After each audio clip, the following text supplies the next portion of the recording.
ताकत सिर्फ कोढ़ा विधानसभा तक नहीं है, सिर्फ बिहार तक नहीं है। आप इन्हें एमएलए बना करके अगर बिहार की असेंबली में पहुंचाओगे तो कोढ़ा वालों हम आपको भरोसा दिलाते हैं, हम आपको यकीन दिलाते हैं कि आप इन्हें अगर एमएलए बना करके असेंबली पहुंचाओगे तो आने वाले दिनों में तेजस्वी यादव बिहार के मुख्यमंत्री बनने जा रहे हैं, महागठबंधन की सरकार बनने जा रही है। और आपने अगर इन्हें एमएलए बना करके असेंबली पहुंचा दिया तो हम कांग्रेस पार्टी की तरफ से आपको भरोसा दिलाते हैं कि हम सिर्फ इन्हें एमएलए नहीं रहने देंगे, आप इन्हें एमएलए बना करके पहुंचाइए, हम पटना से इनको वापस मिनिस्टर बना करके कोढ़ा भेजेंगे, ये हम कोशिश जरूर करेंगे। इसलिए आप सब साथियों से अपील करूंगा कि कहीं एक भी वोट इधर उधर बर्बाद नहीं करना है। एक चीज ध्यान में रखिए कि आपके मुद्दों पर इस मुल्क में नफरत के खिलाफ अगर कोई लड़ रहा है, असली लड़ाई, ताकत वाली लड़ाई, बड़ी लड़ाई, तो उस शख्सियत का नाम राहुल गांधी है। अभी ये सरकार जब वक्फ का बिल लेकर के आई तो आपने सुना होगा पार्लियामेंट में मुझे किस तरह से मैंने देश के हाकिम की आंख से आंख मिला करके रात के 8:30 बजे जब राज्यसभा में मुझे बोलने का मौका मिला तो मैंने हाकिम की आंख से आंख मिला करके सवाल पूछा। और कोढ़ा वालों, भरसिया वालों, फुल्का वालों, आपको बता दूं कि रात के 2:30 बजे आपके खिलाफ जो वक्फ बिल लाया था इस सरकार ने, उसके खिलाफ वोटिंग करने के लिए रात के 2:30 बजे लोकसभा में राहुल गांधी बैठे तो रात के 3 बजे राज्यसभा में बीमारी की हालत में सोनिया गांधी जी मौजूद थी उस बिल के खिलाफ वोट देने के लिए। आप याद करिए कि जब पूरे देश में नफरतें सर चढ़ के बोल रही थी तो कन्याकुमारी में समंदर के किनारे खड़े होकर के राहुल गांधी ने कहा कि ये सरकार पूरे देश में नफरत बांट रही है, इस सरकार ने नफरत का केरोसिन पूरे देश में छिड़क दिया है। मैं इस नफरत के खिलाफ 4000 किलोमीटर कन्याकुमारी से कश्मीर तक पैदल चलूंगा। 4 किलोमीटर चलना मुश्किल होता है, 40 किलोमीटर चलना तो और भी मुश्किल होता है, लेकिन राहुल गांधी एक टी-शर्ट और एक ट्राउजर में कितना चले? 4000 किलोमीटर, बस एक नारा लगाते हुए, नफरत छोड़ो भारत जोड़ो। अरे भरसिया वालों, आप तो इस बात पर ईमान रखते हो ना कि मजदूर का पसीना सूखने से पहले उसकी मजदूरी उसे दे देनी चाहिए। रखते हो कि नहीं रखते हो? ये हमारे आका का कौल है। मैं इस बात पर ईमान रखता हूं कि मजदूर का पसीना सूखने से पहले उसकी मजदूरी उसे दे देनी चाहिए। तो भरसिया वालों, फुल्का वालों, फलका वालों, मैं आपसे गुजारिश करते हुए कह रहा हूं कि मैंने देखा है राहुल गांधी के पैर के छाले, मैंने देखा है राहुल गांधी के माथे का बहता हुआ पसीना, अभी वो पसीना सूखा नहीं है। मैं आपके बीच में राहुल गांधी की मजदूरी मांगने के लिए आया हूं कि उस आदमी ने आपके हुकूक के लिए पूरे देश में लड़ाई लड़ी है, नफरत के खिलाफ आवाज बुलंदी है। और आज उन्हीं राहुल गांधी ने बहन पूनम पासवान को अपना नुमाइंदा बना करके आपके बीच में भेजा है। और इस बार तो मामला और अच्छा है, पूरे बिहार में एक हवा चल रही है। मैं बछवाड़ा से लेके, नालंदा से लेके, बिहार शरीफ से लेके खगड़िया होता हुआ यहाँ पहुंचा हूं। एक तरफा महागठबंधन के पक्ष में माहौल है। आने वाली 14 नवंबर को जब रिजल्ट आएगा तो देश देखेगा कि किस तरह तेजस्वी यादव बिहार के मुख्यमंत्री बनने जा रहे हैं। एक युवा के हाथ में कमान आने जा रही है। चाचा नीतीश कुमार जी की तबीयत ठीक नहीं है, कब क्या बोले, कब क्या करें, कुछ समझ नहीं आता। आज सुबह मुझसे मीडिया वाले पूछ रहे थे नीतीश जी के बारे में क्या कहेंगे। हमने कहा भाई बिहार हम जब से आए हैं यहाँ भोजपुरी में एक गाना बहुत बज रहा है कि छन छन बदले तोहरे मिजाज रजऊ, दगाबाज रजऊ, धोखेबाज रजऊ। तो हमने कहा ये गाना नीतीश जी के लिए ही बना है, तो उनका मिजाज कब बदल जाए, उनकी तबीयत आजकल खराब रह रही है। और यही वजह है कि नरेंद्र मोदी नीतीश कुमार जी को निपटा करके भाजपा का मुख्यमंत्री बनाना चाहते हैं। तो आपको आगाह रहना है, कोई भी आपके बीच में वोट बांटने की कोशिश करे तो उससे सीधे कह देना कि नहीं, इस बार चुपचाप हाथ छाप, चुपचाप चुपचाप चुपचाप। 2 नंबर पे बटन है ईवीएम में, 2 नंबर में है ना। ये 2 नंबर पे बहन पूनम पासवान, पूनम कुमारी और पूनम पासवान का हाथ का पंजा का चुनाव निशान है। महागठबंधन में जितने भी साथी यहाँ खड़े हैं, आप पूनम पासवान को वोट देंगे तो सिर्फ पूनम पासवान जी को नहीं मिलेगा, आपका दिया गया एक वोट तेजस्वी यादव जी को मिलेगा, आपका दिया गया एक वोट मुकेश सहनी जी को मिलेगा, आपका दिया गया एक वोट आरपी गुप्ता जी को मिलेगा, आपका दिया गया एक वोट मोहब्बत के उस मसीहा राहुल गांधी को मिलेगा, और आपका दिया गया एक वोट इमरान प्रतापगढ़ी के ऊपर आपका एहसान होगा। ये आपसे गुजारिश करने के लिए आया हूं। आप मुझे जानते हैं, खुदा ने मुझे शायरी का हुनर दिया तो मैं पूरे देश में, पूरी दुनिया में आपके मुद्दों पर लड़ रहा हूं। मैं डरा नहीं, मैं झुका नहीं, कहीं छुप छुपा के खड़ा नहीं। जो डटे हुए हैं महास पर, मुझे उन सफों में तलाश कर। मैं उत्तर प्रदेश से आया हूं, मैं देख रहा हूं किस तरह से लोगों के घरों से उजाड़े जा रहे हैं। मैं देख रहा हूं असम में किस तरह लोगों की छतें छीनी जा रही हैं। बिहार वालों, आपकी एक गलती आने वाली नस्लों पर भारी पड़ सकती है। इसलिए मेरी गुजारिश है कि इस चुनाव को पूनम पासवान जी के लिए खुद लड़ने की ताकत पैदा करिए। आज से इस चुनाव को राहुल गांधी बन के लड़िए, तेजस्वी यादव बन के लड़िए, मुकेश सहनी बन के लड़िए, आरपी गुप्ता बन के लड़िए, इमरान प्रतापगढ़ी बन के लड़िए।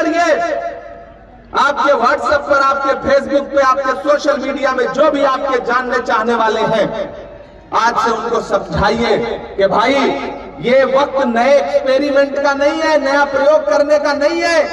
ये वक्त बिहार की सरकार बदलने का है, नीतीश कुमार जी को रिटायर करने का है, और गुजरात के वो व्यापारी जो दिल्ली में बैठ के ये सोच रहे हैं कि वो रिमोट से बिहार की सरकार चलाएंगे, उनको बताने का वक्त है कि लालू यादव जब आपकी नफरत वाली ताकत के सामने नहीं झुका, तो तेजस्वी यादव भी आपकी नफरत वाली सोच के सामने नहीं झुकेगा। ये बताने का वक्त है। इसलिए मेरी आप सबसे गुजारिश है दोस्तों कि किसी झांसे में मत आइए। झांसा राम आएंगे, आपको बहुत सारी बातें कहेंगे, लेकिन तेजस्वी और महागठबंधन की सरकार आपसे एक वादा कर रही है कि सरकार बनने दीजिए, 5 साल में पूरे बिहार के हर परिवार से एक नौजवान को नौकरी जरूर मिलेगी।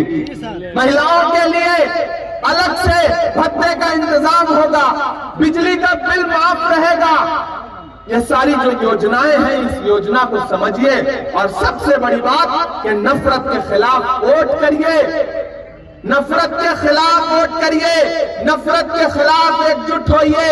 बहन पूनम पासवान को मैंने देखा है, पूरे देश में बहन पूनम पासवान का जो नाम है, जो इनकी पहचान है, वो सांप्रदायिकता के खिलाफ और नफरत वाली सोच के खिलाफ लड़ने की है। इन्होंने कभी भेदभाव नहीं किया, कौन हिंदू, कौन मुसलमान, कौन सिख, कौन ईसाई, कौन दलित। मैं तुम्हें अपने उसूलों की कसम देता हूं, मुझको मजहब के तराजू में न तौला जाए। मैंने इंसान ही रहने की कसम खाई है, मुझको हिंदू या मुसलमान न समझा जाए। बरसिया वालों, जहां तक मेरी आवाज जा रही है, वहां छतों पर मेरी माएं बहनें बैठी हैं, वहां छतों पर मेरी माएं बहनें बैठी हैं। मैं सबसे अपील करूंगा कि इस चुनाव को पूनम पासवान का चुनाव नहीं बल्कि अपना चुनाव समझ करके लड़िए। ये जो भाजपा वाले आपके बीच में आएंगे, समझाने की कोशिश करेंगे, नए नए वादे करेंगे, तो उनसे कह देना भैया तुम्हारे झांसे में नहीं आएंगे। ये वही नरेंद्र मोदी है ना जो कहते थे कि 1 साल में 2 करोड़ नौकरी देंगे, कहते थे। ये वही नरेंद्र मोदी है जो कहते थे भाइयों बहनों, देश की चौकीदारी मेरे हाथ में सौंप दो, मैं चौकीदार बनकर चौकीदारी करूंगा, देश लुटने नहीं दूंगा। ये वही है ना। अब तो मैं पूरे देश में जाकर के और पार्लियामेंट में भी उनके सामने खड़ा होकर के उनसे पूछता हूं कि कहां सोया है चौकीदार। थके हैं क्या आप लोग? थके नहीं है ना? तो मुझे दिखना चाहिए आपका जोश, जो फलका और भरसिया के लोगों का पूरे देश में जो जिंदा दिली जानी पहचानी जाती है। ये बरसती हुई बूंदे, ये पानी, ये मौसम की खराबी आपको रोक नहीं सकती, आपके जज्बे को रोक नहीं सकती। जब मुझे आने से नहीं रोक सकी तो फिर आपके जज्बे को कैसे रोक सकती है? मुझे हेलीकॉप्टर वालों ने बताया कि साहब मौसम खराब है, हम टेक ऑफ नहीं कर पाएंगे। हमने कहा पहली बार भरसिया जा रहा हूं, मुझे पैदल भी जाना पड़ेगा तो जाऊंगा, आप हेलीकॉप्टर उड़ाओ। कि कहां सोया है चौकीदार, कहां सोया है चौकीदार, अब बिहार में बन जाएगी तेजस्वी सरकार। कहां सोया है चौकीदार, कहां सोया है चौकीदार, के चाय बेचने वाला बोले ना। पूनम जी कितने समझदार हो गए आपकी विधानसभा की, चाय का नाम ले लो इनको स्वाद आ जा रहा है, कोई बोलने की जरूरत ही नहीं है। कि चाय बेचने वाला पूरा भारत बेच रहा है, बेच रहा है कि नहीं बेच रहा है? अभी बिहार की सैकड़ों एकड़ जमीन अडानी को 1 रुपए एकड़ के भाव में बेच दी। जिस खेत में आप धान उगाते हैं, मक्का उगाते हैं, जिस खेत में आप गेहूं उगाते हैं, मछली पालते हैं, वो जमीन अडानी को कितने में बेच दी? 1 रुपए की 1 एकड़। किसने बेचा?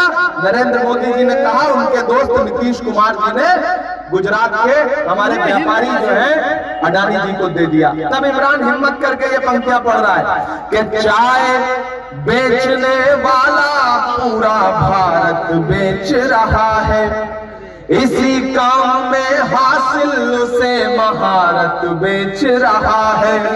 कि रेल बिक गया, तेल बिक गया, बिका हवाई अड्डा। तैयार रहिएगा अगली लाइन में। कि रेल बिक गई, तेल बिक गया, बिका हवाई अड्डा, सब कुछ बिकता देख के खुश है अपने जेपी नड्डा। जनता महंगाई की मारी कर दी हाहाकार, कहां सोया है चौकीदार, कहां सोया है चौकीदार, अब बिहार में बन जाएगी तेजस्वी सरकार।